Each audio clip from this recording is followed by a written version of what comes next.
नमस्कार, मी प्रियांका नागने आपल्या मराठी चॅनलवरती तुमचं सर्वांचं स्वागत आहे। लाडकी बहीण योजना महत्त्वपूर्ण योजना ठरलेली आहे। याबद्दल बरेचशा चर्चा सुरू आहेत। म्हणजे आता नुकतेच सांगितलेले आहे की लाडकी बहिणींचे अर्ज छाननी होणार आहे, निकष ठरले आहेत, कोण पात्र असणार आहे, कोण अपात्र असणार आहे, कोणाला 2100 रुपये मिळणार का पुढे जाऊन 1500 रुपये हप्ता राहणार, बरेचसे प्रश्न आहेत।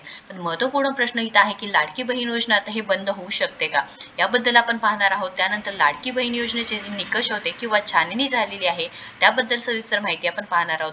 म्हणून शेवटपर्यंत व्हिडिओ नक्कीच पहा आणि अजूनही तुम्ही आपल्या चॅनलवरती नवीन असाल किंवा अजूनही आपल्या चॅनल सबस्क्राइब केलं नसेल तर पहिल्यांदा आपल्या चॅनलला सबस्क्राइब करून घ्या। लाडकी बहीण योजनेबद्दल महत्त्वपूर्ण माहिती आहेत। आता चंद्रकांत पाटील यांनी सांगितलेलं आहे की लाडकी बहीण योजना बंद होणार का, तर यावरती यांनी उत्तर दिलेलं आहे। उच्च व तंत्र शिक्षण मंत्री चंद्रकांत म्हणाले, आपण सविस्तरपणे पाहून घेऊया। लाडकी बहीण योजना ही यशाची गुरुकिल्ली ठरली आहे, भविष्याशी जोडली गेली आहे। ही योजना बंद करणे या महिलांशी केलेला द्रोह ठरेल, त्यामुळे कोणतेही संवेदनशील राजकारणी ही योजना बंद करण्याचा निर्णय घेणार नाही।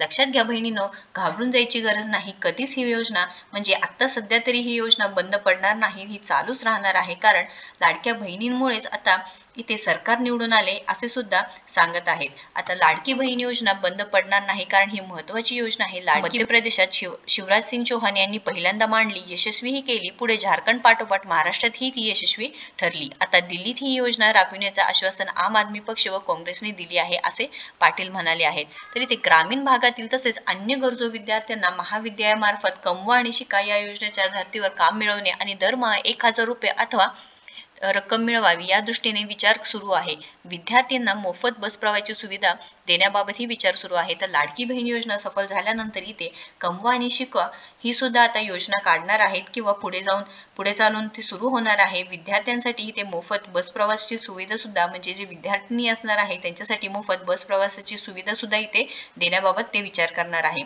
विद्यार्थिनीसाठी शुल्क माफ केल्याने व्यावसायिक शिक्षणातील विद्यार्थिनीचा टक्का वाढेल, असेही त्यांनी नमूद केलं आहे। 2.5 लाख रुपयांपर्यंत उत्पन्न असलेल्या कुटुंबातील विद्यार्थ्यांनाही उच्च व तंत्र शिक्षणात 100% सवलत आहे, असे सुद्धा चंद्रकांत पाटील यांनी सांगितलेलं आहे। पण चांगल्या योजना सोप्या भाषेत खालपर्यंत पोहोचत नाही, त्यामुळे त्यांना त्यांचा लाभ मिळतोच असे नाही, असे सुद्धा चंद्रकांत पाटील म्हणाले आहेत। तर लाडकी बहीण योजनेबद्दलही त्यांनी बोलले आहेत व आता नवीन जे योजना काढणार आहे त्याबद्दलही ते बोलले आहेत। तर आता अशी सुद्धा माहिती समोर आली आहे की लाडकी बहीण योजना या योजनेमुळे 60 लाख लाडक्या बहिणींना योजनेमधून वगळणार आहे। या योजनेमधून 60 लाख लाडक्या बहिणींना वगळणार आहे का, यामुळे काय होईल की सरकारचे दरमहा होणार 900 कोटींची बचत। म्हणजे जर 60 लाख लाडक्या बहिणींना योजनेमधून वगळले तर सरकारची प्रत्येक महिना 900 कोटींची बचत होऊ शकते, असे सुद्धा सांगितलेलं आहे। तर इथे राज्य सरकारच्या महिला व बालविकास विभागाने मुख्यमंत्री माझी लाडकी बहीण योजनेसाठी गोळा केलेला लाभार्थ्यांचा डेटा इतर सर्व साधाच्या योजनांसोबत जोडण्याची प्रक्रिया सुरू केली आहे, जेणेकरून योजनेच्या दुहेरी आणि चुकीचा लाभ घेणाऱ्या लाभार्थ्यांना यातून वगळण्यात येईल। त्यामुळे राज्यावरील वाढता जो आर्थिक बोजा आहे ते कमी होईल। ही सकाळ न्यूजपेपरमध्ये आलेली माहिती आहे, त्यामुळे नक्कीच खरी असणार आहे। या प्रक्रियेमुळे राज्यातील 2.46 म्हणजे 2.46 कोटी लाडक्या बहिणींपैकी किमान 25% लाभार्थी वगळण्याचा अंदाज व्यक्त होत आहे। त्यामुळे सरकारची दरमहा 900 कोटी रुपयांची बचत होईल, असे सांगितले जात आहे। तर लाडक्या बहिणींनो, तुम्ही जर यामध्ये पात्र नसाल किंवा इथे तुम्ही निकषांमध्ये अडकला असाल तर तुमचे अर्ज इथे आता पुढे जाऊन कोणतेही तुम्हाला पैसे मिळणार नाही किंवा तुम्ही अपात्र ठरणार आहे। आयकर भरण्याव्यतिरिक्त सरकार संजय गांधी निराधार योजना यासारख्या योजनांमधून लाभ घेत असलेल्या लाभार्थी महिलांना यातून वगळण्यात येणार आहे। नमो शेतकरी सन्मान योजना, शेतकऱ्यांना शेती उपकरणे खरेदी करण्यासाठी रोख लाभ मिळणाऱ्या इतर सरकारी योजना देखील लाडक्या बहिणीच्या यादीशी जोडल्या जातील। ही महत्त्वपूर्ण माहिती आहे, कारण लाडक्या बहिणींनो, तुम्ही जर लाडकी बहीण व्यतिरिक्त अजून दुसऱ्या कोणत्या योजनेचा लाभ घेत असेल तर तुम्हाला कोणतेही लाभ मिळणार नाही, तुम्हाला यातून वगळणार आहेत, तुम्हाला यातून वगळलं जाऊ शकतं, हे सुद्धा सांगितलेलं आहे। त्यामुळे सरकारवर जो भार आहे तो कमी होऊन जाणार आहे।